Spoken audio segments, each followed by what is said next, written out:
The industrial sewing machine hums beneath my fingertips, a familiar rhythm that drowns out the sound of rain hammering against the grimy windows of my basement workshop. It's almost midnight, and my eyes burn from squinting at seams in the dim fluorescent light, but I can't stop. Not when Mrs. Chen's wedding dress alteration is due tomorrow morning, and not when my landlord's posted another late notice on my door, this one printed on pink paper instead of white, which I'm pretty sure means I'm running out of chances. I guide the ivory silk through the machine, my hands steady despite the exhaustion that makes my bones ache. 7 years of fashion school should have led somewhere better than this. A cramped studio apartment in Brooklyn's least trendy neighborhood. A workshop that's really just a converted storage room I rent for $300 a month from a landlord who doesn't ask questions. And a client list composed entirely of people who found me through Craigslist or word of mouth because I'm cheap. But cheap doesn't mean careless. I learned that from my grandmother, the woman who raised me after my parents died, who taught me that every stitch carries intention, that fabric remembers how it's treated. Even now, working on my third project of the day, I make sure each seam is perfect, each alteration invisible. It's the only thing I have left: this skill, this craft, this stubborn refusal to produce anything less than my best, even when the world has made it abundantly clear that my best isn't enough. The machine stops with a mechanical sigh. I've run out of bobbin thread. Again. I lean back in my chair, pressing my palms against my eyes until colors burst behind my eyelids. My back screams in protest. I've been hunched over this machine for 6 hours straight. The half-eaten sandwich I bought this morning sits on my work table, the bread curled and hard. I can't remember if I actually ate any of it or just meant to. My phone buzzes. I already know what it is before I look.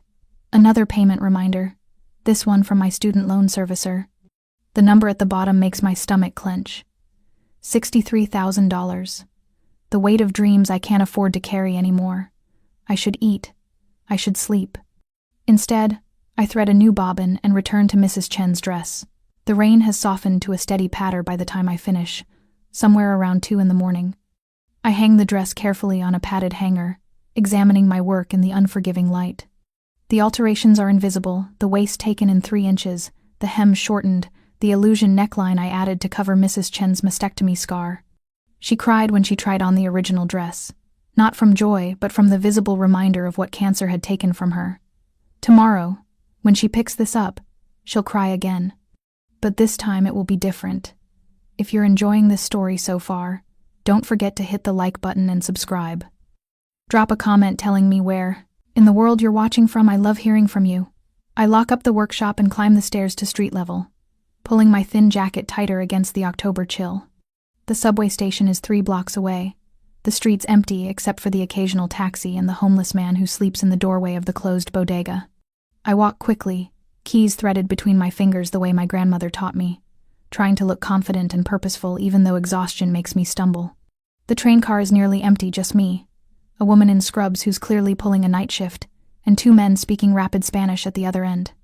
I slump into an orange plastic seat, resting my head against the smudged window, watching my reflection blur as the train lurches forward. My stop comes too soon and not soon enough.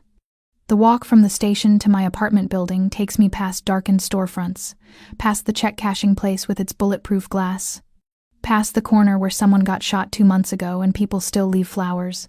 The stairwell of my building smells like urine and weed. I climb 4 flights because the elevator has been broken since July, finally reaching my door with the pink eviction notice still taped to it. Inside, my studio apartment greets me with silence. 400 square feet that somehow costs $1,800 a month. A Murphy bed I never fold up because what's the point? A kitchenette, where the stove has 2 working burners. A window that overlooks an air shaft. But it's mine, for now at least, and it's safe. And after what I left behind in Philadelphia 2 years ago, safe is all that matters. I don't bother changing clothes. I fall into bed, still wearing my jeans and the sweater with the permanent coffee stain, my sewing scissors still in my pocket, and I'm asleep before I can think about how much I owe, how little I have, how precarious this life I've built really is. The alarm screams at 7. I silence it with a groan, every muscle protesting as I force myself upright. Mrs. Chen is picking up her dress at 9, which means I need to be showered, dressed, and back at the workshop with enough time to steam out any wrinkles and package it properly. I shower in water that never gets quite hot enough, dress in clean jeans and a black sweater, my uniform, basically, and grab a banana for breakfast because it's all I have. The coffee maker broke last week and I haven't had the money to replace it, so I stop at the bodega on the corner and get a small coffee that costs $3 I don't have. Mrs. Chen arrives exactly on time, her daughter trailing behind her. I've already hung the dress in the front area of the workshop, such as it is really just a curtain I've hung to separate the customer area from the chaos of my actual workspace. Oh, Mrs. Chen breathes when she sees it. Her hands flutter to her chest, her eyes already filling with tears. Oh, Elena. I help her into the dress, careful with the delicate fabric, watching her face in the full-length mirror I bought used for $40. The dress fits her like it was made for her body now, not the body she had before cancer.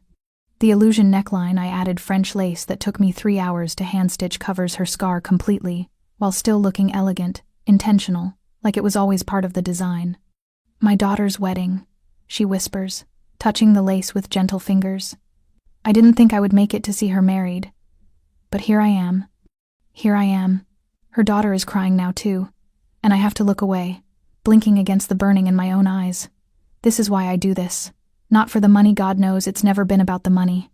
But for these moments, these small miracles I can create with needle and thread, these transformations that go deeper than fabric.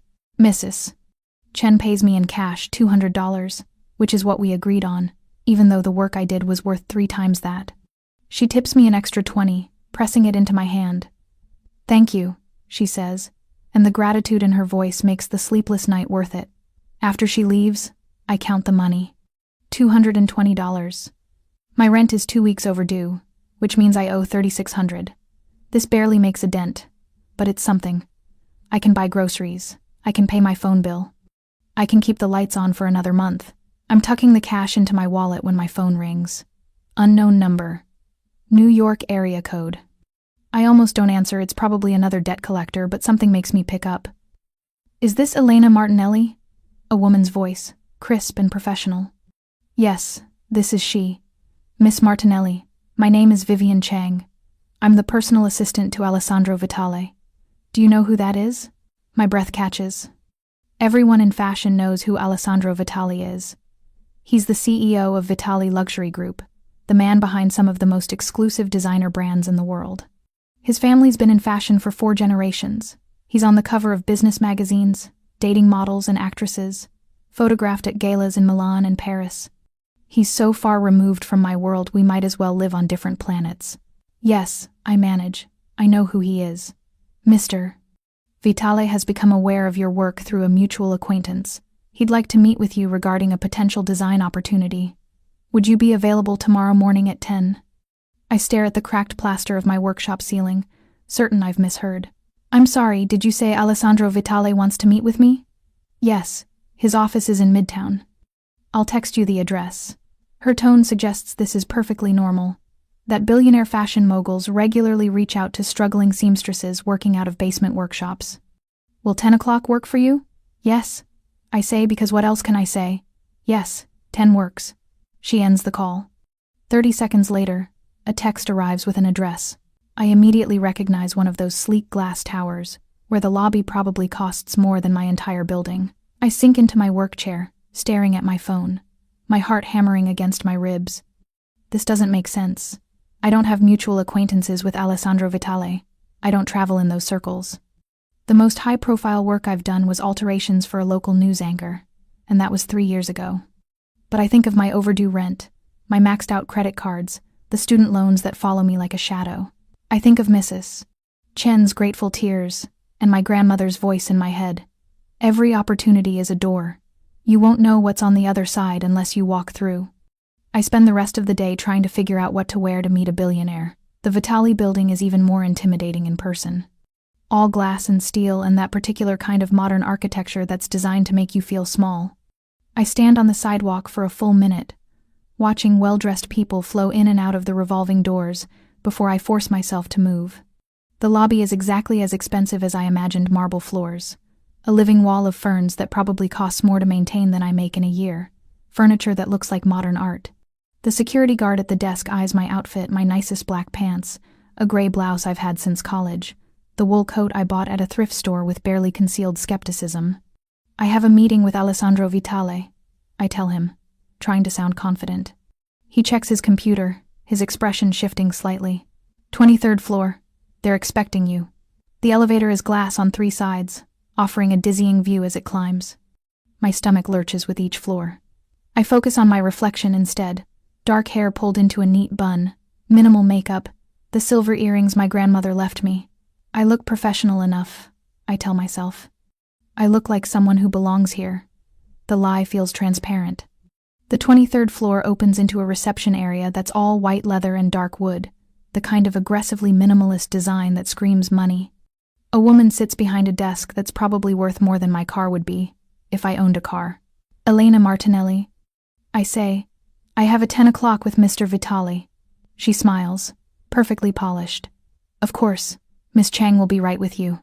Can I offer you water? Coffee? Water would be great, thank you.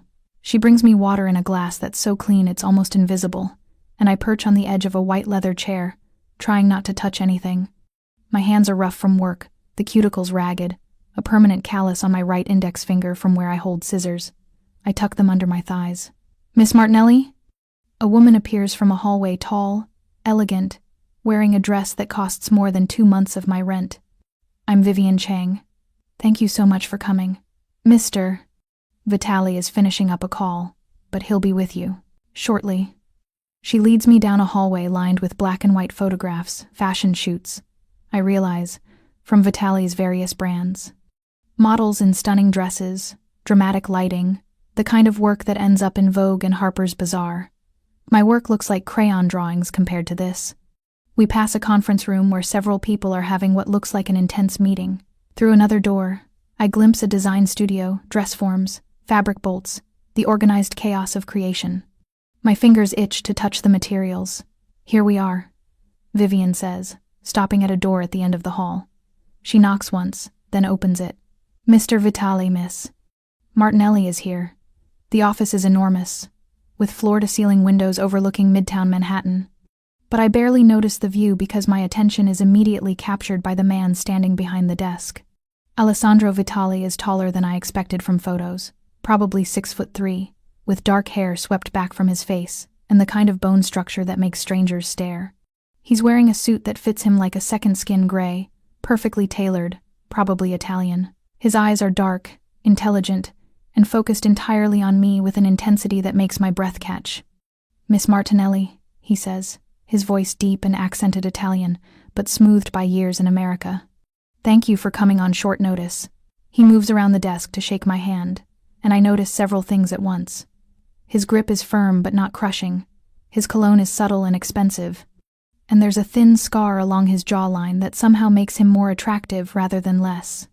Please, sit. He gestures to the chairs across from his desk, waiting until I'm seated before returning to his own chair. Can I be direct with you? I'd prefer it, I say, finding my voice. His mouth curves in something that might be approval. I've been looking for someone with your particular skill set for several months. Someone who understands both traditional tailoring and modern design. Someone who can work with their hands but also conceptualize broader collections. Someone who knows what it means to create something personal, something meaningful, not just fashionable. I blink at him, waiting for the punchline. With respect, Mr. Vitale, you've never seen my work. How do you know I can do any of that? Haven't I? He opens a folder on his desk, sliding it across to me. Inside are photographs, my photographs. The bridesmaid dress I redesigned for a client who hated the original. The suit I altered for a trans man who needed something that fit his new body. The quinceañera gown I created from scratch for a girl whose family couldn't afford a designer but wanted something special. Pieces I've posted on my barely followed Instagram account. Work I didn't think anyone was paying attention to. How did you... I make it my business to find talent before my competitors do, he says simply. Mrs. Chen's daughter is married to one of my junior designers. She showed me photographs of her mother's wedding dress. I was impressed. I looked into you. The way he says it sends a chill down my spine. Not a threat, exactly, but a reminder that this man has resources I can't imagine, that privacy is negotiable when you have his kind of money and power. I have a proposition for you, he continues, leaning back in his chair. My sister is getting married in 6 months. She's been working with several high-end designers, but she's difficult to please. She keeps rejecting everything. I'd like you to design her wedding dress. The words don't make sense for a moment. I'm sorry. You want me, someone who works out of a basement workshop, to design a dress for your sister? Your sister, who can afford any designer in the world? Yes. Why? His expression shifts, something harder entering his eyes. Because my sister values authenticity. She wants something personal, not something that came off an assembly line with a designer label sewn in. And because I think you're talented enough to give her that, I should be flattered. I should be thrilled. This is the kind of opportunity that could change everything. My career, my life, my ability to pay my bills. But something feels off. Some instinct honed by years of being disappointed, warning me that things that seem too good to be true usually are. What's the catch? I ask. Alessandro's eyebrows rise slightly, as if he's not used to people questioning him. The catch is that my sister is opinionated and demanding. The catch is that you'll be working directly with my family, which comes with certain expectations. And the catch is that the timeline is tight: 6 months to design, create, fit, and perfect a custom wedding gown. That's not a lot of time. No, he agrees. Which is why the compensation reflects that urgency. He names a figure that makes my vision blur. It's more money than I made all of last year.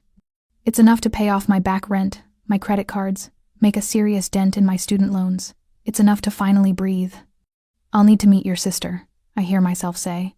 See her style, understand what she wants. And I'll need a proper workspace. My current setup isn't adequate for a project like this. Already arranged. There's a design studio on the 18th floor that will be yours for the duration of the project. All materials will be provided. You'll have access to any resources you need. He stands, extending his hand again. Do we have an agreement, Miss Martinelli? I should ask more questions. I should get this in writing, consult a lawyer, protect myself somehow. But I think of the pink eviction notice on my door, of Mrs. Chen's grateful tears, of my grandmother's voice telling me that every opportunity is a door. I stand and shake his hand. We have an agreement. Excellent. His smile doesn't quite reach his eyes. My assistant will send you the contract and studio access details. Plan to start Monday. I'll arrange for you to meet my sister next week. He's already turning back to his desk, already dismissing me, and I realize the meeting is over. Vivian appears as if summoned, guiding me back through the hallway, into the elevator, down to the lobby where the real world waits. It's not until I'm back on the subway, rattling toward Brooklyn, that I let myself process what just happened. Alessandro Vitale. The Alessandro Vitale wants me to design his sister's wedding dress. The money alone will change my life. The exposure could launch the career I've been dreaming of since fashion school. But there's something he didn't say, something in the careful way he worded everything, that makes me uneasy. My grandmother used to say that the biggest gifts often came with the biggest prices, that powerful men rarely did anything without layers of motivation I couldn't see. I stare at my reflection in the subway window, this woman in her second-hand coat with her calloused hands and her desperate hope, and I wonder what I've just agreed to. I wonder if I'll regret it. The contract arrives in my email at 6 p.m. on Friday, a 30-page document that I read 3 times before signing, my hands trembling slightly as I type my name into the electronic signature field. It's real. This is actually happening. Saturday morning, I wake up early despite having nowhere I need to be, my mind already racing with design ideas, fabric choices, the 1,000 decisions that go into creating something worthy of Alessandro Vitale's sister. I spend the day sketching, filling page after page of my notebook with rough concepts, classic silhouettes with modern details, traditional lace paired with unexpected fabrics, designs that could work for someone who wants authenticity but also sophistication. Sunday, I clean out my workshop. It feels strange, packing up the space that's been my sanctuary for the past 2 years. But the studio Alessandro is providing will have everything I need and more. I'll keep the basement workshop for my regular clients, the alterations and custom pieces that pay my weekly bills. But the wedding dress will be created in Midtown, in a proper design space, with resources I've only dreamed about. Monday morning, I arrive at the Vitale building at 8 a.m., an hour early because I'm too nervous to wait at home. The security guard recognizes me this time, nodding as I sign in. 18th floor, Miss Martinelli. Miss Chang left your access card at the desk. The card is sleek black plastic with my name embossed in silver. Elena Martinelli, design consultant. Something about seeing my name in that context, official and legitimate, makes this feel real in a way the contract didn't. The 18th floor is quieter than the executive level, devoted entirely to design studios and workshops. My studio is at the end of the hall, behind a frosted glass door with my name already on it. I slide the card through the reader, hear the lock, click open, and step inside. The space takes my breath away. It's easily 3 times the size of my apartment, with massive windows letting in morning light, industrial cutting tables, a professional sewing station with machines that probably cost more than a car, dress forms in various sizes, and an entire wall of fabric bolts organized by color and type. There's a private bathroom, a small kitchenette with an espresso machine, and in the corner, a sitting area with a couch and coffee table where I can meet with clients. I walk through the space slowly, running my fingers over the cutting table's smooth surface, examining the sewing machines, German-made, top of the line. The kind I've only ever read about in trade magazines. The fabric selection includes silks and satins, laces and tools, materials I've had to special order or do without because they're so expensive. Everything I could possibly need is here, organized and waiting. Beautiful, isn't it? I spin around to find Alessandro standing in the doorway, hands in his pockets, watching me with those dark, assessing eyes. He's wearing dark jeans and a black sweater today, more casual than the suit but somehow no less intimidating. There's something about the way he carries himself, the confidence, the absolute certainty that he belongs wherever he chooses to stand, that makes the air feel thinner. It's incredible. I say honestly, I've never had access to resources like this. You do now.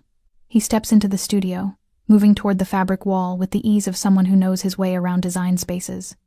My family built this company on the belief that talent needs the proper tools to flourish. Consider this an investment in your potential. The way he says it makes me wonder how many other designers he's made similar investments in, whether they all worked out. What happened to the ones who didn't? But I push the thought aside. I can't afford to second-guess this opportunity.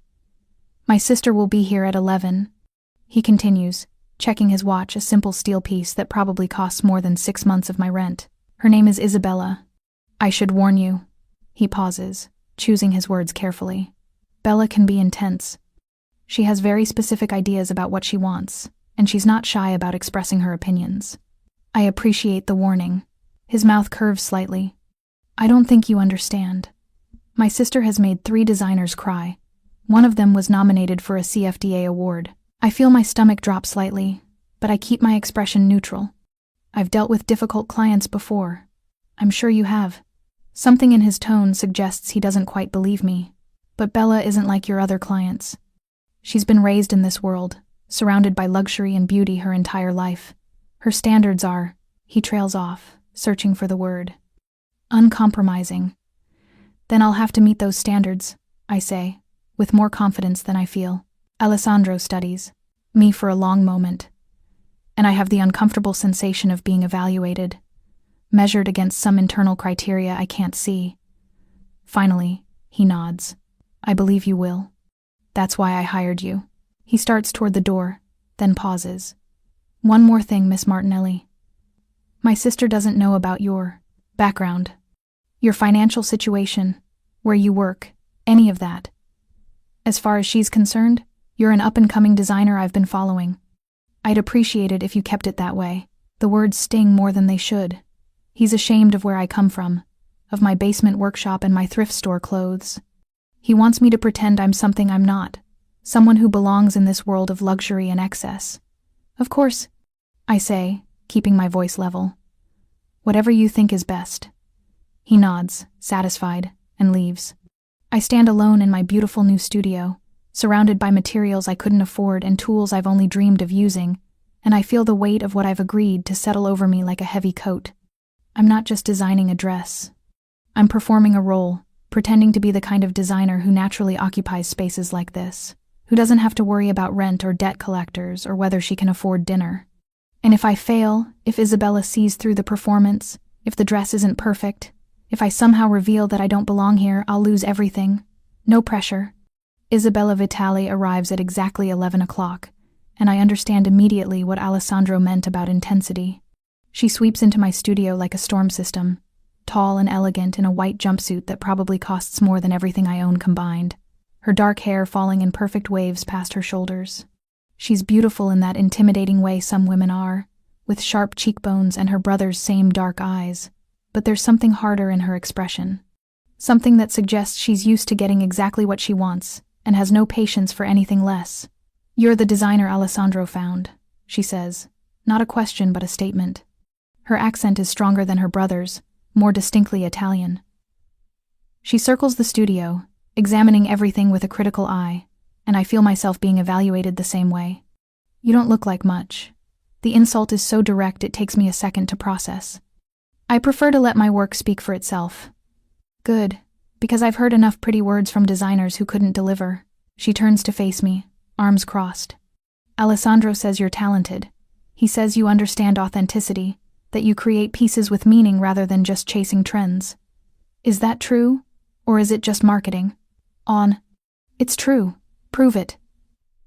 She gestures at my sketch pad, still open on the cutting table from this morning.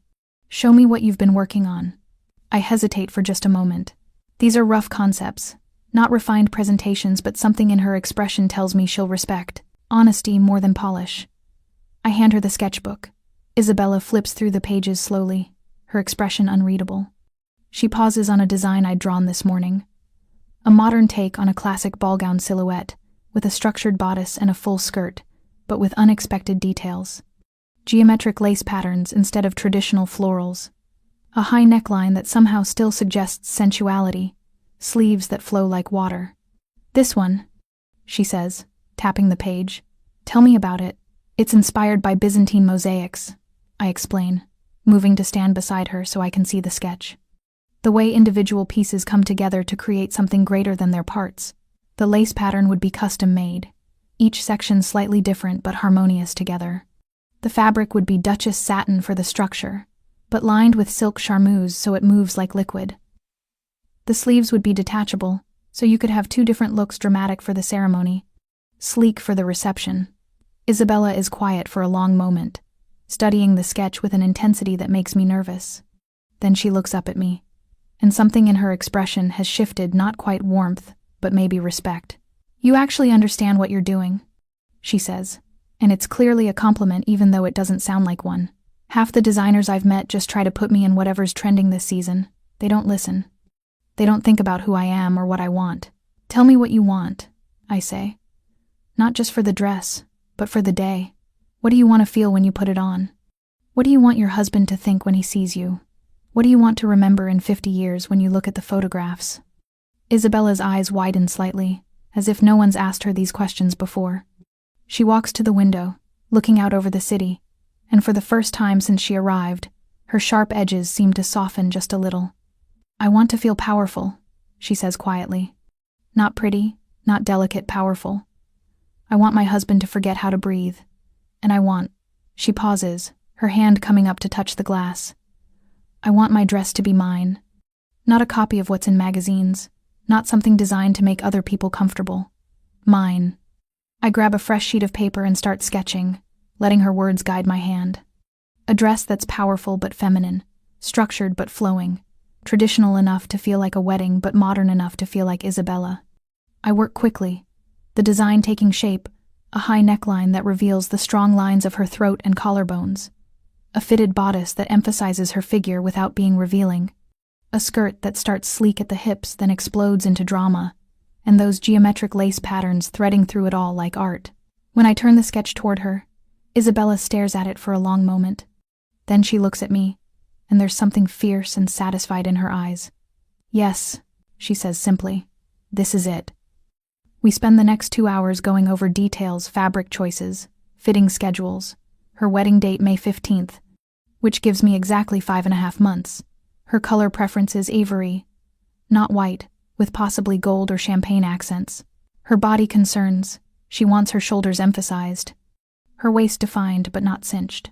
Isabella is demanding, yes, but she's also knowledgeable and engaged. She knows what she wants, and she's willing to work with me to achieve it.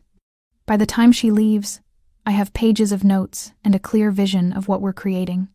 I also have something unexpected, a grudging sense that Isabella and I might actually work well together, that her intensity matches my own perfectionism in a way that could produce something extraordinary. I'm organizing my notes when Alessandro appears in the doorway again. I'm starting to think he has cameras in here, some way of knowing exactly when to arrive. "How did it go?"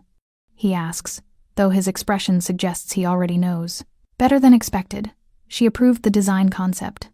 We'll start with a muslin mock-up next week, then move to the actual fabric once we've perfected the fit." He nods, moving into the studio with that same easy confidence. I heard voices. "No crying. I consider that a success.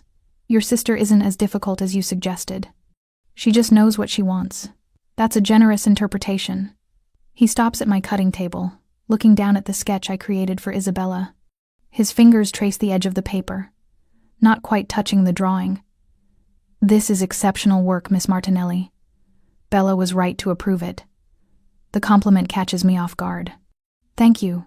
You should know," he continues, his tone shifting to something more serious, "that designing my sister's wedding dress comes with certain visibility. Our family is well known in certain circles. There will be photographers at the wedding, press coverage. Your work will be seen. Isn't that a good thing? Exposure for my career?" Yes and no. His dark eyes meet mine. Exposure cuts both ways. It can launch a career, or it can destroy one if something goes wrong. And in my family's world, there are people who would love to see something go wrong. A chill runs down my spine. "What do you mean, your family's world?"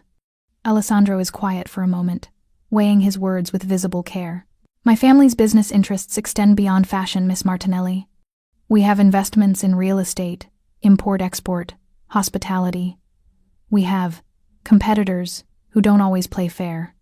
I need you to understand that working for me, being associated with the Vitali name, comes with a certain level of scrutiny. The way he's dancing around the truth is almost more frightening than the truth itself. I think of the scar on his jaw, the bodyguard I glimpsed in the hallway, the careful way everyone in this building treats him with respect, yes, but also with something that looks a lot like fear. Are you trying to tell me your family is connected to organized crime? I ask bluntly, because I need to know what I'm dealing with. His expression doesn't change, but something flickers in his eyes, surprise maybe, or approval. I'm telling you that my family operates in complicated spaces, that we have enemies, and that association with us can sometimes attract unwanted attention. I'm telling you to be careful, Miss Martinelli. To watch who you talk to about this project, to be aware of your surroundings, to trust your instincts if something feels wrong. My heart is hammering now, fear and adrenaline mixing in my bloodstream. You're scaring me. Good. You should be scared. Not of me, he adds quickly, but of the world you're entering. I brought you into this, and that means I'm responsible for keeping you safe. But you need to cooperate. Need to follow the security protocols we'll establish. Security protocols? My voice comes out higher than I intended. For designing a wedding dress? For being associated with my family. He moves closer, his presence overwhelming in the quiet studio. Starting today, you'll have a driver. He'll take you between here and your home, and to any appointments related to the dress. Don't refuse him. Don't try to take the subway alone. Don't deviate from the route. That's insane. I can't. You can, and you will. His voice is firm but not angry. Consider it part of your compensation package. The alternative is to walk away now, and I'll pay you for the work you've done so far. But if you stay, if you continue with this project, you follow my rules. Non-negotiable. If you're hooked on this story, make sure to subscribe and turn on notifications so you never miss an upload. Your support means everything and helps me bring you more emotional stories like this one. I should walk away. Every instinct I have is screaming at me to take whatever payment he's offering and run, to go back to my basement workshop and my struggling existence where at least I understand the dangers. But I think of Isabella's fierce satisfaction when she saw her dress design. I think of the money that could finally give me breathing room, stability, a future. I think of my grandmother saying that opportunities are doors, that you have to walk through to see what's on the other side. Fine, I say, hating how my voice trembles slightly. I'll follow your rules. Alessandro's shoulders relax imperceptibly, as if he'd been genuinely worried I might refuse. Thank you. I'll have my head of security brief you tomorrow on the protocols. In the meantime, he pulls a phone from his pocket, similar to the one I already have, but sleeker, more expensive. This is yours. My number is programmed in, along with my assistants and my security teams. Keep it with you always. If anything feels wrong, if anyone approaches you asking questions about the family or the dress or anything else, you call me immediately. Understood? I take the phone, its weight somehow significant in my palm. Understood. Good. He moves toward the door, then pauses. Miss Martinelli, Elena, I want you to know that I don't take your safety lightly. You're under my protection now, and I take that responsibility seriously. Nothing will happen to you. I promise you that. The intensity in his voice, in his eyes, suggests this is more than just empty reassurance. This is a vow, a commitment, and something about it makes my breath catch in my throat. Then he's gone, and I'm alone in my studio with a phone that feels like a tracking device, and the growing realization that I've agreed to something far more complicated than designing a wedding dress. The driver is waiting for me when I leave at 6 p.m. He's exactly what I expected, tall, broad-shouldered, wearing a dark suit and an expression that suggests he's seen things I can't imagine. He introduces himself as Marco, opens the door of a black sedan with tinted windows, and doesn't say another word during the entire drive to Brooklyn. At my building, he parks in front and waits until I'm inside before driving away. Through my apartment window, I watch the sedan sit there for another 10 minutes before finally leaving, and I realize with a chill that he's making sure no one followed me home. What have I gotten myself into? I try to work on other projects that evening. Mrs. Rodriguez's daughter needs a quinceañera dress, and I promised her a sketch by Wednesday, but my mind keeps returning to Alessandro's warnings, to his careful words about complicated spaces and unwanted attention. I search for his name on my laptop, finding dozens of articles about Vitali Luxury Group, about Alessandro's success in expanding the business, about his family's long history in fashion and beyond. But there are other articles too, buried deeper in the search results. Questions about the family's import-export business, speculation about their connections to organized crime families in Italy and New York, a 3-year-old investigation that was mysteriously dropped. Nothing concrete, nothing proven, but enough smoke to suggest fire. I'm reading an article about a rival businessman who accused the Vitales of intimidation tactics when my new phone buzzes. A text from an unknown number, though I suspect I know who it is. Stop researching. It won't tell you anything useful. I stare at the phone, my heart pounding. He's watching somehow, tracking my internet activity or having me monitored.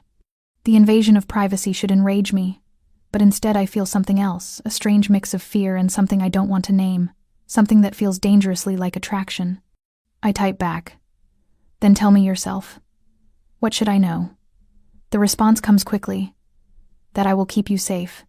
Everything else is complications you don't need to understand. That's not good enough. A longer pause this time. Then, come to my office tomorrow morning, 8 a.m. We'll talk.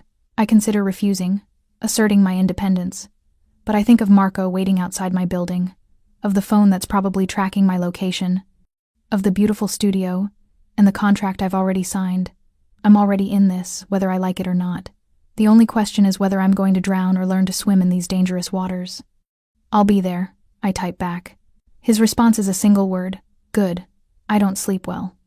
I keep thinking about Alessandro's scar, about the way his staff treats him with that particular mix of respect and fear, about Isabella's casual mention that their family operates in complicated spaces. I think about my grandmother, who fled Italy with nothing because she fell in love with a man her family didn't approve of, who taught me that sometimes the right choice and the safe choice are different things. At 7:30 a.m., I'm showered and dressed in my best clothes, which still aren't anywhere near appropriate for the Vitali building's aesthetic, but they're what I have. Marco is waiting outside my building, apparently a permanent fixture now, and he drives me to Midtown in the same weighted silence as yesterday. The executive floor is quiet this early, just a few staff members preparing for the day. Vivian meets me at Alessandro's door, her expression professionally neutral as always. He's expecting you, she says, knocking once before opening the door. Alessandro is standing at the windows, his back to me, hands in his pockets. He's wearing another perfectly tailored suit charcoal today, with a white shirt and no tie. Even from behind, he radiates that same commanding presence that makes the huge office feel smaller.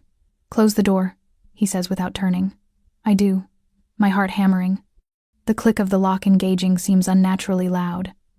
You want the truth, he says, finally turning to face me. The morning light catches his features, emphasizing the sharp planes of his face, the intensity of his dark eyes. The truth is that my family has connections that most people would call criminal. We move money through channels that aren't entirely legal. We have relationships with people who solve problems in ways that would horrify you. And yes, we have enemies, rival families, law enforcement, competitors who would love to see us fail. The blunt confession steals my breath. I knew, or suspected, but hearing him say it so directly is different. Why are you telling me this? I manage. Because you deserve to know what you're part of now. Because pretending otherwise is unfair to you. He moves toward me, each step deliberate. And because I need you to understand why the security measures are necessary, why you need to follow the protocols, why I can't let you walk around unprotected. I'm just designing a dress. I'm nobody. You stopped being nobody the moment you walked into this building. He's close now, close enough that I can smell his cologne, see the flecks of gold in his dark eyes. You're associated with me now, with my family. That makes you valuable. That makes you a potential target. My hands are shaking. I clasp them together to hide it. A target for what? For people who want to hurt me, to leverage information, to create problems. His jaw tightens. I've already had 3 inquiries about you from people who have no business knowing you exist. Competitors asking questions, trying to figure out who you are and why you matter to me.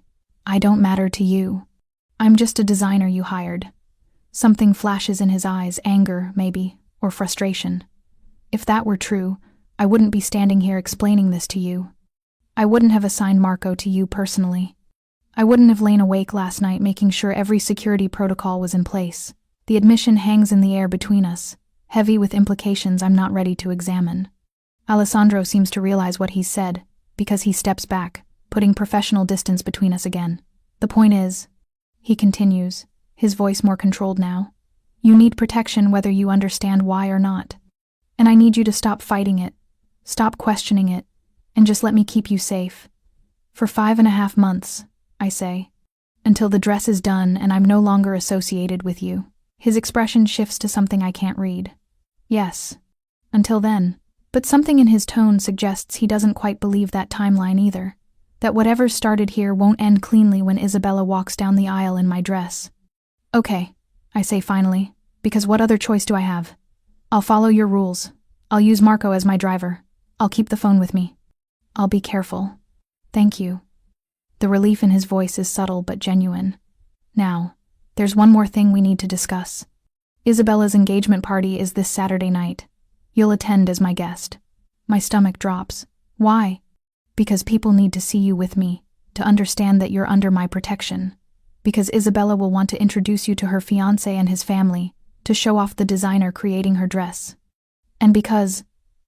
He pauses, choosing his words. Because I want you there. The last reason is quieter, more personal, and it sends a flutter through my chest that I absolutely should not be feeling. This man is dangerous. He's admitted to criminal connections, to operating outside the law. He's my client, my employer, and he exists in a world so far from mine that we might as well be different species. But when he looks at me with those dark eyes, when his voice softens on those last words, I feel something shift inside me, something reckless and terrifying and entirely unwelcome. I don't have anything to wear to an engagement party, I say, grasping for practical objections. Already handled. Vivian will take you shopping today. Consider it part of your compensation. Of course he's already thought of everything. Of course he's already arranged for every potential obstacle to be removed. This is what powerful men do. They make decisions and expect the world to accommodate them. The smart thing would be to refuse, to maintain boundaries, to remember that this is business and nothing more. But I think of my overdue rent, my student loans, the career opportunity I've dreamed of for years. I think of Isabella's fierce satisfaction with her dress design, of my grandmother's voice telling me that opportunities are doors. Fine, I say. I'll go to the party. Alessandro nods, satisfied. Marco will pick you up at 7 on Saturday. The party starts at 8. He's already moving back to his desk, already shifting into business mode, and I realize I'm being dismissed. I turn toward the door, but his voice stops me. Elena. I look back. He's standing behind his desk, backlit by the morning sun, looking every inch the powerful man he is. For what it's worth, he says quietly, I'm sorry. I never intended for you to be pulled into this world. If I'd known... He trails off, shaking his head. Just be careful. Please. The please does something to me. Makes him seem almost human, instead of this untouchable figure of wealth and power. I nod, not trusting my voice, and leave before I can do something stupid like ask him what he meant, what he would have done differently if he'd known. Vivian takes me to stores I've only read about in magazines, boutiques where there are no price tags, because if you have to ask, you can't afford it. She has an unerring eye, pulling dresses that somehow work with my body type and my coloring, creating looks that are elegant without making me feel like I'm playing dress-up. We end up with 3 outfits, one for the engagement party, a midnight blue cocktail dress that makes me look taller and more confident than I feel, one for future events, a tailored pantsuit in deep burgundy, and a casual but expensive outfit for everyday wear designer jeans, and a silk blouse that probably costs more than my monthly rent. Mr. Vitale has excellent taste, Vivian says as we're leaving the last boutique, garment bags draped over our arms. He specifically requested that midnight blue dress for you. He said it would bring out your eyes. The information sends an unwelcome warmth through me.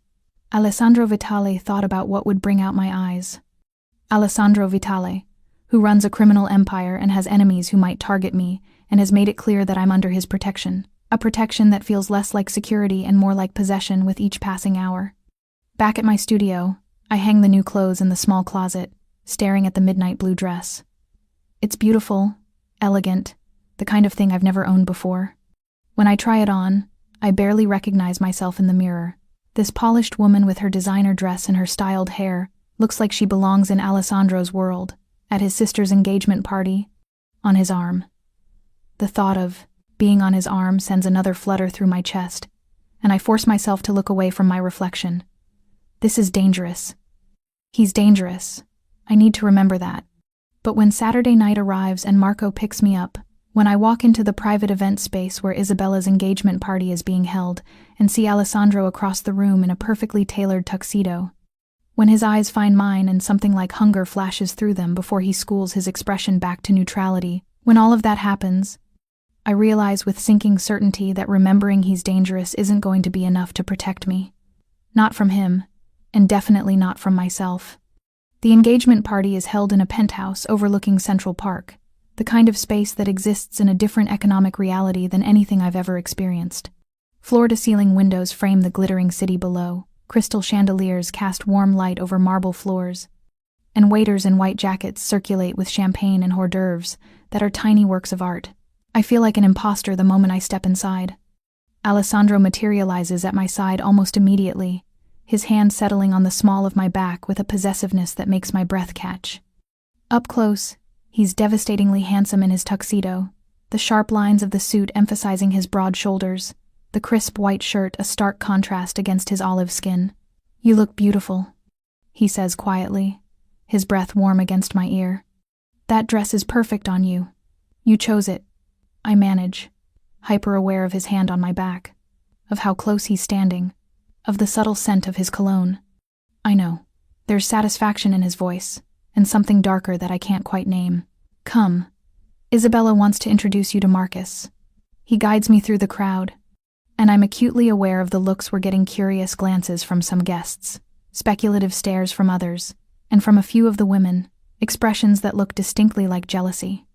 Alessandro seems oblivious to the attention, or perhaps he's so used to it that he doesn't notice anymore. Isabella is holding court near the windows, radiant in a white silk dress that probably costs more than I make in 6 months. The man beside her is tall and classically handsome, with sandy hair and an easy smile that suggests he's comfortable in this world in a way I'll never be. Elena! Isabella's face lights up when she sees me, and I'm surprised by how genuine her enthusiasm seems. Marcus, this is the designer I told you about. Elena Martinelli, she's creating my dress. Marcus extends his hand, his grip firm and warm. I've heard nothing but praise. Isabella's been raving about your design for days. It's a collaboration, I say, finding my professional voice. Isabella knows exactly what she wants. I'm just helping her realize the vision. Modest and talented, Marcus says, his eyes twinkling. No wonder Alessandro snapped you up, before anyone else could. There's something in the way he says it, something that makes me glance at Alessandro, who's watching me with an intensity that makes my skin flush. Before I can respond, Isabella pulls me aside, leaving the men to talk. I need to warn you about something, she says, her voice low and urgent. My cousin Gabriella is here. Isabella pauses, searching for words. She had expectations regarding my brother. When she sees you with him, she's going to be difficult. I'm not with him, I say automatically. I'm just his employee. Isabella's laugh is knowing, almost pitying. Elena, I've known my brother my entire life. I've never seen him look at anyone the way he looks at you. And bringing you here, to our family event, that's not nothing. That's a statement. Before I can process what she's saying, a woman's voice cuts through the conversation, sharp and cold. Bella, darling, you didn't tell me Alessandro was bringing someone. I turned to find a stunning woman approaching, dark hair swept into an elegant updo, a red dress that looks painted on, and eyes that assess me with undisguised hostility. This must be Gabriella. Gabriella, Isabella says, her tone carefully neutral. This is Elena Martinelli. She's designing my wedding dress. How? Quaint. Gabriella's smile doesn't reach her eyes. Alessandro's always had a soft spot for charity cases. The insult lands like a slap, but before I can respond, Alessandro is there, his presence a shield between me and Gabriella. Careful, Gabriella, he says, his voice dangerously soft. Elena is a guest in my family's home. You'll treat her with respect. Gabriella's expression shifts surprise, then something that looks like hurt, then anger. Since when do you bring random employees to family events, Alessandro? Or is she something more than an employee? The tension in the air is thick enough to choke on. Isabella looks uncomfortable. Marcus is watching with wary interest, and Alessandro's jaw is tight with barely controlled anger. What Elena is to me is none of your concern, Alessandro says, each word carefully measured. Now, if you'll excuse us, I need to introduce her to Uncle Enzo. He takes my elbow and steers me away, his grip firm but not painful. I can feel Gabriella's eyes boring into my back as we move through the crowd. I'm sorry, Alessandro says once we're out of earshot. Gabriella has always been presumptuous about our relationship. My family has never encouraged her delusions, but she persists. She thinks you're supposed to be together. She thinks a lot of things that aren't true. He stops walking, turning to face me fully. But she's right about one thing: I don't bring employees to family events. I don't bring anyone to family events unless they matter. My heart is hammering against my ribs. Why am I here, really? And don't tell me it's for security or business purposes. Alessandro is quiet for a long moment, his dark eyes searching mine. Around us, the party continues, laughter and conversation, the clink of champagne glasses, the soft music from the string quartet in the corner. But in this moment, it feels like we're alone. Because I wanted you here, he says finally, his voice low. Because I've been thinking about you constantly since the day you walked into my office. Because when I saw you in that dress tonight, I wanted every person in this room to know that you're under my protection. That you're... He stops himself, shaking his head. I'm saying too much. No, I hear myself say. You're not saying enough. His hand comes up to cup my face, his thumb brushing my cheekbone with unexpected gentleness. Elena, this is dangerous territory. You don't want to get involved with someone like me. You don't want to be part of this world. Maybe I should be the one who decides what I want. For a moment, I think he's going to kiss me. His eyes drop to my lips, his thumb traces along my jaw, and the air between us feels electric with possibility. But then someone calls his name from across the room, and the moment shatters. He steps back, professional distance reasserting itself. I need to handle something. Stay with Isabella. Don't leave her side until I get back, Alessandro. But he's already walking away, moving toward a group of men in expensive suits who have the same dangerous edge I've started to recognize in Alessandro himself. These are his associates, I realize. The men who help him run his empire, both the legal parts and the parts that aren't. Isabella appears at my elbow, 2 glasses of champagne in her hands. She offers me one, her expression sympathetic. Welcome to the family, she says with a rueful smile. It's never boring. The rest of the party passes in a blur of introductions, uncles and cousins, business associates and family friends, all watching me with varying degrees of curiosity and speculation. Isabella stays close, running interference when conversations get too pointed, steering me away from people she clearly doesn't trust. It's during one of these moments, when Isabella is called away to greet late arrivals, that I find myself alone near the windows, looking out at the glittering city below. I'm sipping champagne and trying to process everything that's happened tonight when I hear a voice behind me. "You really don't belong here, do you?" I turn to find Gabriella, her expression a mix of contempt and something that might be pity.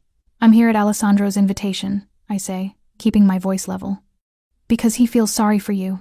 Because you're a novelty, the poor little seamstress he's decided to play hero for." She steps closer, her perfume expensive and cloying. "But you should understand something. Men like Alessandro, men from families like ours, we don't marry people like you. We might play with them for a while, might enjoy the novelty of slumming it with someone authentic, but in the end, we marry our own kind. Her."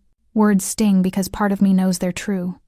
I've been feeling the class divide all night in the way people look at me, in the conversations I can't contribute to because they reference experiences I've never had, in the casual mentions of vacation homes and private schools and trust funds. "I'm not trying to marry him," I say, but my voice lacks conviction. "Good. Because it would never happen." Gabriella's smile is sharp. "Alessandro will use you for whatever he needs, your talent, your novelty, maybe even your body if you're foolish enough to give him access.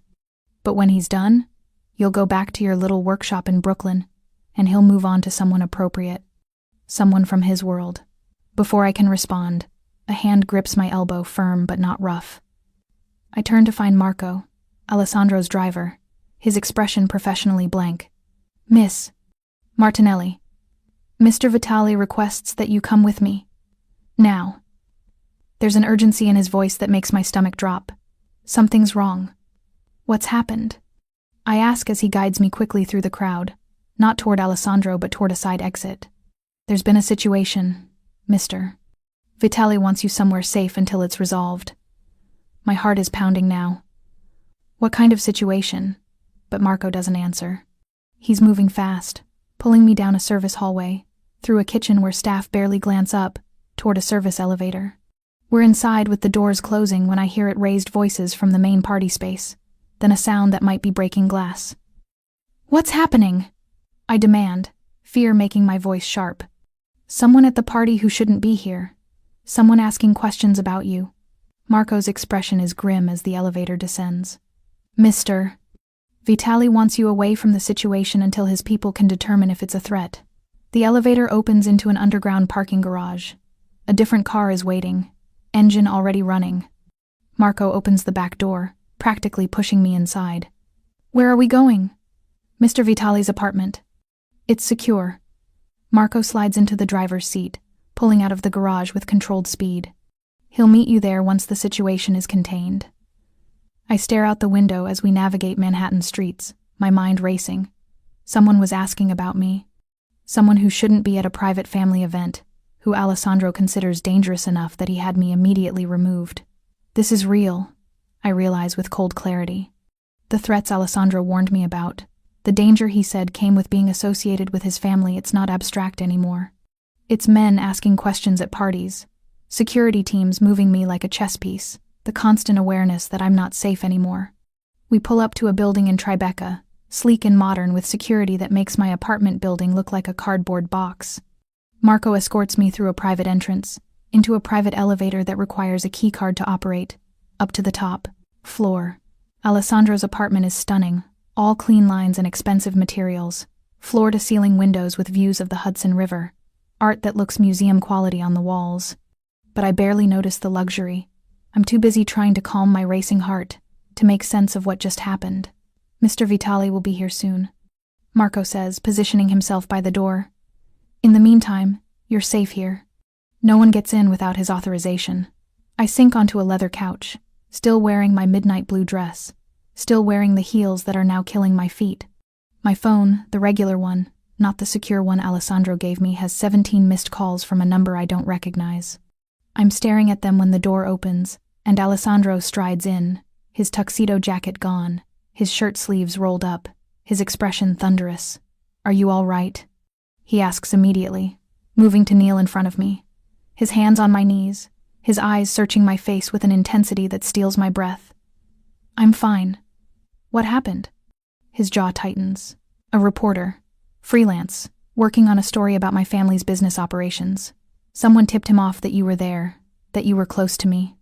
He started asking questions: who you were, where you worked, what your connection was to the family. What did you do? I had him removed. Alessandro's voice is flat, and I made it very clear that pursuing this story, pursuing you, would be a mistake. The implied threat in those words should frighten me more than it does. You can't just threaten every person who asks questions about me. Watch me. His hands tighten on my knees. I told you you're under my protection. That means I decide who gets access to you, who gets to ask questions, who gets to know your name. That reporter violated that. He won't make that mistake again. I should be angry about this high-handed control, this assumption that he has the right to manage my entire life. But looking at him, at the fierce protectiveness in his eyes, at the way his hands are gentle even as his voice is hard, I feel something else entirely. Gabriella said something to me tonight. I hear myself say, about men like you not marrying women like me, about me being a novelty that you'll get bored with. Alessandro's expression shifts to fury. Gabriella doesn't know what she's talking about, doesn't she? I pull back, standing up, needing distance to think clearly. Look at this place, Alessandro. Look at your life. You exist in a world of private parties and penthouse apartments and security teams. I sew dresses in a basement workshop. I can barely pay my rent. We're from completely different universes. Do you think I don't know that? He's on his feet now, moving toward me with predatory grace. Do you think I haven't thought about every reason why this is a terrible idea? But I can't stop thinking about you, Elena. I can't stop wanting you near me. I can't stop imagining what it would be like to... He cuts himself off, running a hand through his hair in frustration. To what? I whisper. To have you. To keep you. To make you mine in every way that matters. His eyes meet mine, dark and hungry. I know it's selfish.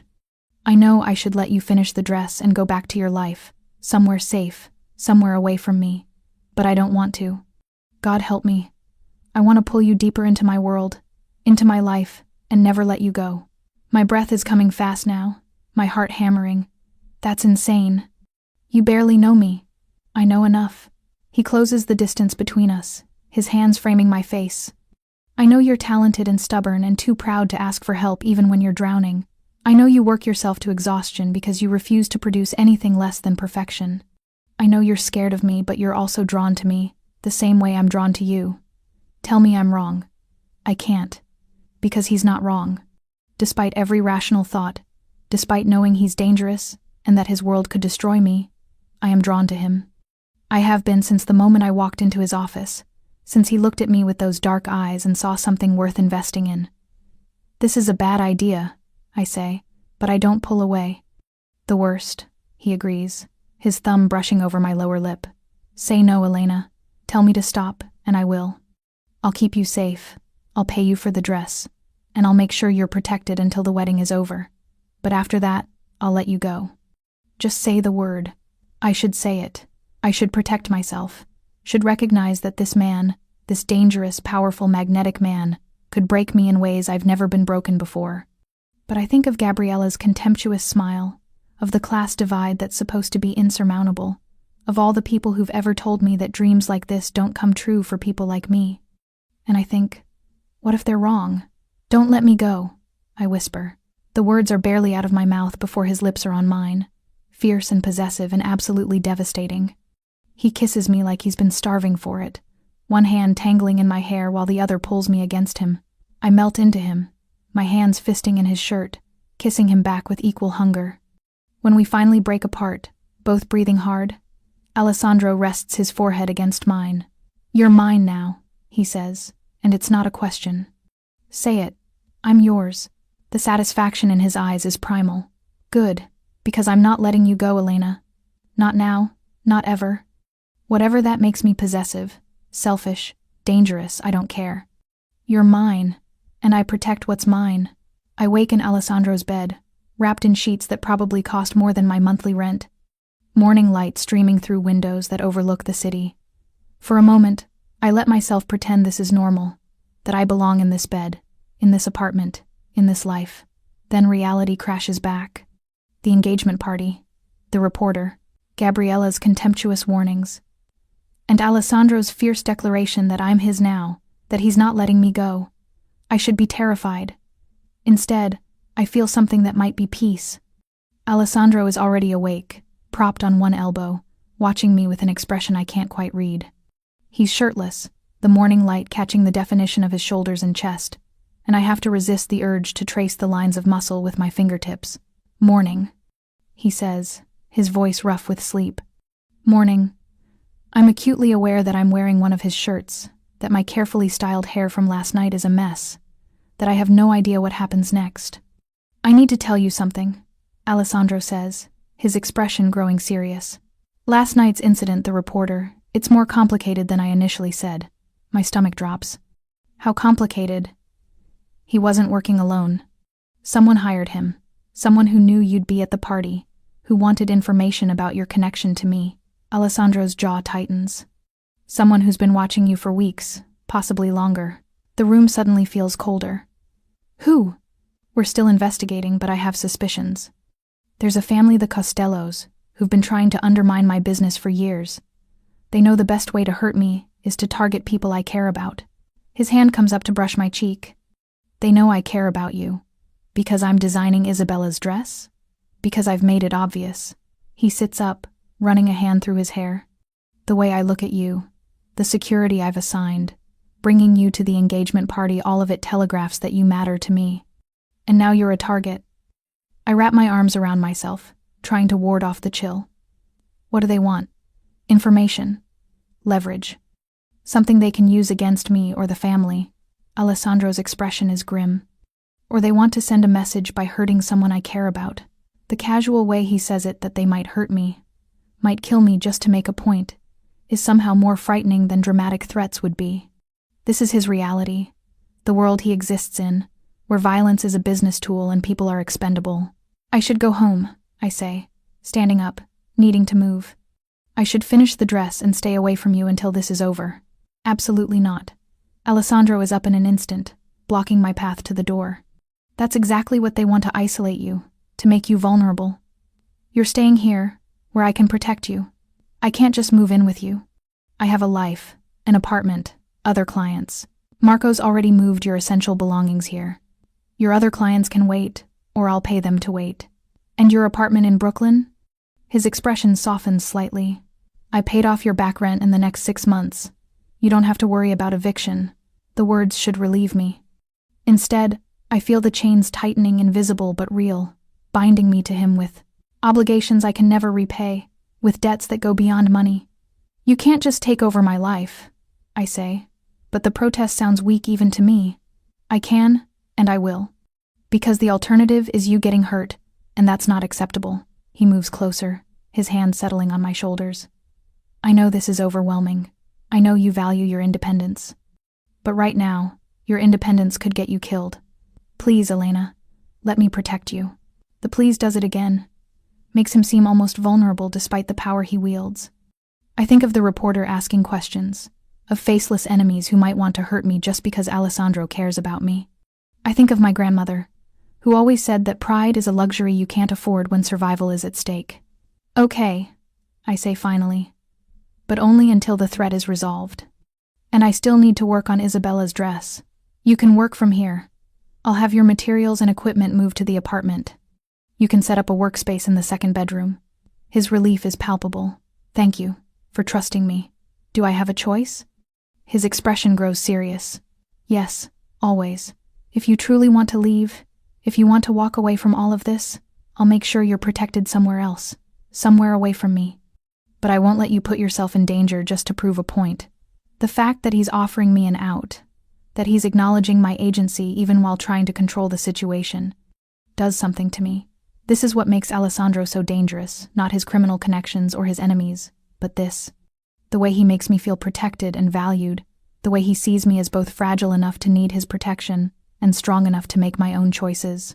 The next week passes in a surreal blur. True to his word, Alessandro has my sewing equipment moved to his apartment, transforming the second bedroom into a functional workspace.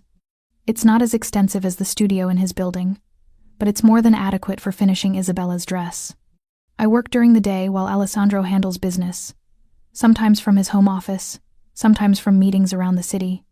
Marco is a constant presence, either driving me to the Vitali building when I need access to the more extensive supplies there, or positioned outside the apartment when I'm working at home. It should feel like a prison. Instead, it feels strangely like home. Alessandro and I fall into a routine breakfast together in the morning, work during the day, dinner in the evening where we talk about everything except the danger surrounding us. He asks about the dress, about my creative process, about my grandmother who taught me to sew. I ask about his childhood, about how he came to run the family business, about the pressures of living up to his father's legacy. We don't talk about what we are to each other. We don't define this thing between us, but every night I sleep in his bed, wrapped in his arms, and every morning I wake to find him watching me with an expression that makes my heart stutter. It's during one of these mornings, almost 2 weeks after I moved in, that everything changes. I'm working on the final details of Isabella's dress, hand-stitching the intricate lace patterns that will make it uniquely hers when Alessandro's phone rings. I hear him answer in the other room, his voice sharp and urgent. Then he's in the doorway of my workspace, his expression grim. "Get dressed. We need to go. Now." The urgency in his voice makes my hands shake as I set down my needle. What's happened? Isabella's been in an accident. She's at the hospital.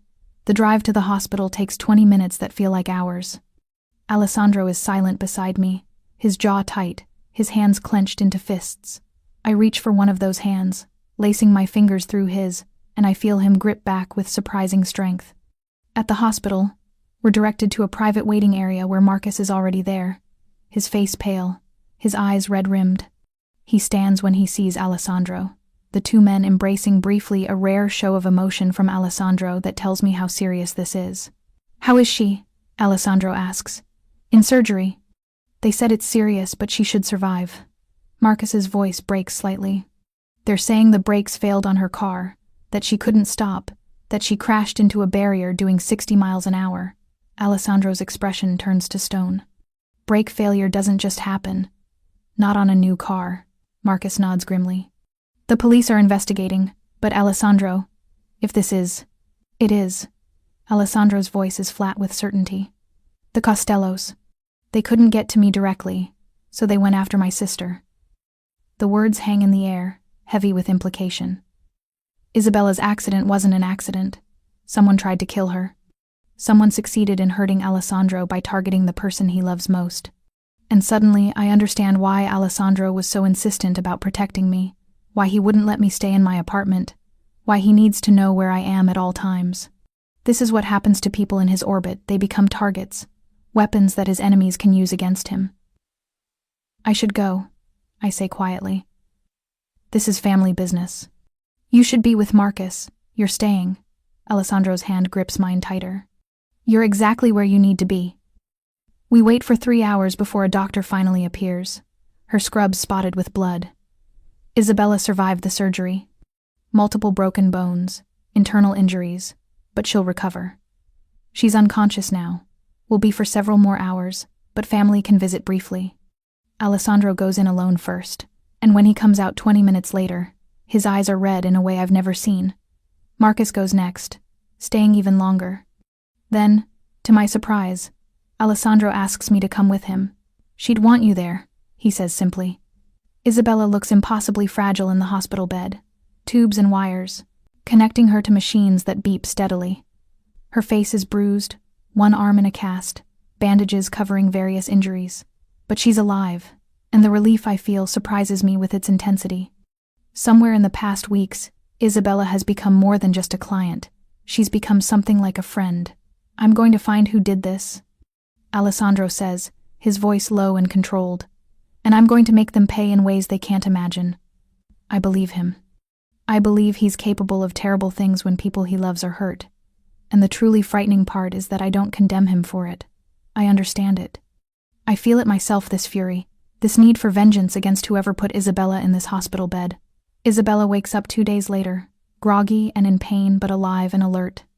The first thing she asks about is her dress. "The wedding," she says, her voice weak. "I can't miss my wedding." "You're not missing anything," Alessandro says firmly. The wedding is postponed until you're recovered. Marcus agrees. No. Isabella tries to sit up, wincing at the pain. No postponing. I'm getting married on May 15th as planned. Elena, tell him the dress will be ready. I look between the siblings, seeing the same stubborn determination in both their faces. Bella, you're going to need months of recovery. I have 3 months. That's enough. I'm not letting them win. Her eyes flash with something fierce despite her injuries. Whoever did this, whoever tried to kill me, they wanted to disrupt my wedding, to hurt my family, to make us afraid. I won't give them that satisfaction. Alessandro looks like he wants to argue, but something in Isabella's expression stops him. He nods slowly. If you're sure, I'm sure. Isabella's hand finds mine weakly. You'll have the dress ready? I'll have it ready, I promise, even though I have no idea how I'm going to finish it in time while living under protective lockdown in Alessandro's apartment. But Isabella's determination does something to me. She's refusing to let fear dictate her life, refusing to let her enemies win. Maybe I need to learn from that. The investigation into Isabella's accident confirms what Alessandro already knew: the brake lines were deliberately cut. The police find evidence of tampering, traces of the person who did it, security footage that leads to a man with known connections to the Costello family. Alessandro's response is swift and brutal. I don't know the details, he keeps me carefully separated from that side of his business. But I hear whispered conversations, see the grim satisfaction in his face. Notice how certain people stop asking questions about me after various meetings that Alessandro attends. The message is clear. Hurt someone he loves, and he will destroy you. It should frighten me. Instead, I feel safer knowing the lengths he'll go to protect the people in his orbit, including me. Work on the dress becomes my obsession.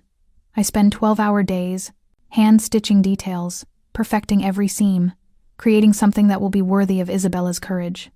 Alessandro often sits with me while I work, quietly handling business on his laptop, occasionally bringing me coffee or insisting I take breaks to eat. We still don't talk about what we are to each other. We still haven't defined this relationship. But somewhere in those quiet hours, sitting side by side, I realize that I've fallen in love with him, this dangerous, protective, impossibly complicated man who looks at me like I'm precious, who gave me his mother's bracelet, who would burn the world down if it meant keeping me safe. The realization terrifies me more than any external threat could. 2 weeks before the wedding, Isabella is released from the hospital. She's still healing but mobile enough with a wheelchair and crutches. The first thing she does is come to Alessandro's apartment to see the dress. I've set it up on a dress form in the living room, the morning light catching the intricate lace details, the way the fabric seems to shimmer with movement. It's the best work I've ever done, a dress that's both armor and art, strong and beautiful, exactly what Isabella asked for. She stares at it for a long moment, tears streaming down her face. Then she looks at me, her expression fierce and grateful. It's perfect, she whispers. Absolutely perfect. Marcus, who's pushed her wheelchair, seems similarly moved. You captured her exactly, he tells me. Strong and beautiful and absolutely unique. The praise makes something warm bloom in my chest. This is why I do this work. These moments when I create something that means more than fabric and thread, when I help someone feel seen and valued and powerful. The final fitting will need to wait until you're fully healed, I say, already calculating adjustments I'll need to make based on how her body is recovering from the injuries. But I can make any necessary alterations right up to the day before the wedding. Isabella nods, still staring at the dress. Thank you, Elena, for not giving up on me, on this dress, even with everything that's happened. Never, I say firmly. We're finishing this. You're walking down that aisle in this dress, and you're going to be the most beautiful bride anyone's ever seen. After they leave, Alessandro finds me standing in front of the dress, touching the lace with gentle fingers. You did something extraordinary, he says, coming to stand behind me, his arms wrapping around my waist. That dress is art. It's love, I correct softly. Everything I create is love, stitched into fabric. It's the only way I know how to do this. His arms tighten around me. I love you. The words are so quiet I almost miss them. I turn in his arms, searching his face, finding vulnerability there that I've never seen before. Alessandro, I know it's too soon.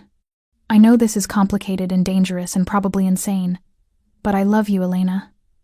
I think I've loved you since you walked into my office and challenged me, since you looked at me like I was just a man instead of the Alessandro Vitale. And I need you to know that, whatever happens, however this ends, I love you. My eyes are burning with tears. This is a terrible idea. I know. You're dangerous. Your world is dangerous. I could get hurt. I know.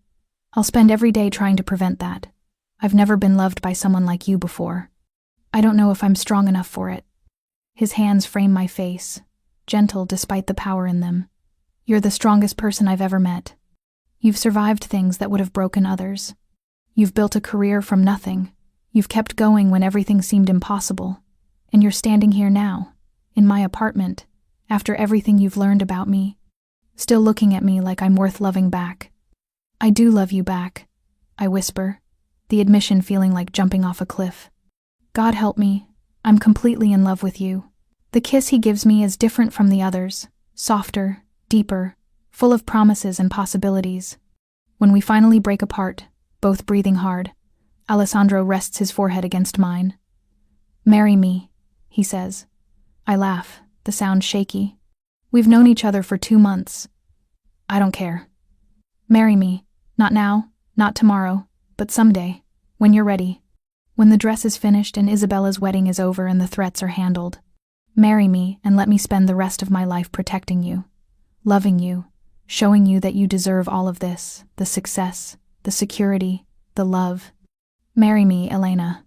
I should say it's too fast, too much, too overwhelming. But I think of my grandmother telling me that opportunities are doors, that sometimes you have to walk through before you know what's on the other side. I think of Isabella's fierce determination to not let fear dictate her choices. I think of the woman I've become in these past weeks, stronger, more confident, more willing to fight for what I want. Yes, I say. Someday, when I'm ready, yes. The joy on his face is worth every risk, every danger, every moment of uncertainty. He kisses me again, and in that kiss is a promise that he'll wait, that he'll protect me, that he'll love me through whatever comes next. Isabella's wedding day arrives bright and clear, the kind of perfect May weather that seems designed for new beginnings. The ceremony is being held at a private estate in Westchester, security so tight it rivals a presidential visit. After the attempt on Isabella's life, Alessandro isn't taking any chances. I help Isabella into her dress, making final adjustments, ensuring every detail is perfect. She's fully healed now, moving with the grace and confidence that are uniquely hers. When she sees herself in the mirror, sees the dress, sees herself as the powerful, beautiful woman she is, tears stream down her face. Thank you, she says, pulling me into a careful hug. For staying, for becoming family. Family.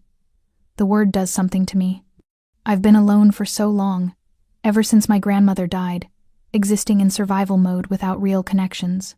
But somewhere in these past months, I've found family again, Isabella with her fierce loyalty, Marcus with his quiet kindness, and Alessandro with his overwhelming love. The ceremony is beautiful, Isabella walking down the aisle on Alessandro's arm. Her dress catching the sunlight, her smile radiant despite everything she's been through. Marcus looks at her like she hung the moon, and when they say their vows, there's not a dry eye in the entire venue. I stand in the front row, wearing another midnight blue dress that Alessandro chose for me, his mother's bracelet on my wrist, and I watch my design become part of someone's happiest memory. This is why I create. This is what makes all the struggle worthwhile. At the reception, Alessandro pulls me onto the dance floor, his arms around me as we sway to soft music. I talk to the district attorney, he says quietly. The evidence against the Costellos is strong enough for prosecution. They won't be a threat anymore. Is it really over? The immediate danger, yes. My world will always have some level of risk, but nothing like these past months. His hand tightens on my waist. You're safe now, Elena. Truly safe. I look up at him. This man who has turned my life upside down in the best and most terrifying ways. What happens now? Now. His smile is warm, genuine, full of possibilities. Now we build a life together. You design dresses that make people feel powerful. I continue running my businesses, both the legal ones and the ones you still don't ask too many questions about. We live in that apartment with the view of the Hudson River. And maybe, when you're ready, we get married and I spend the rest of my life proving that you made the right choice by saying yes. That sounds like a happy ending. It sounds like a beginning.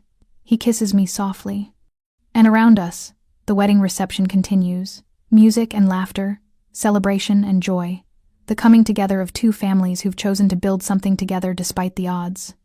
6 months later, on a quiet Sunday afternoon, Alessandro and I get married in a small ceremony, at the same estate where Isabella married Marcus. Just family, just the people who matter. Isabella is my maid of honor, wearing a dress I designed for her, something powerful and beautiful, like she is. And when I walk down the aisle toward Alessandro, wearing a dress I created for myself, simple white silk with geometric lace details that echo Isabella's wedding dress, I'm not afraid anymore. I'm not worried about class differences or dangerous worlds or whether I belong. Because I've learned something important in these past months. Belonging isn't about where you come from. It's about who chooses you, who fights for you, who looks at you and sees something worth protecting, and loving and building a life with.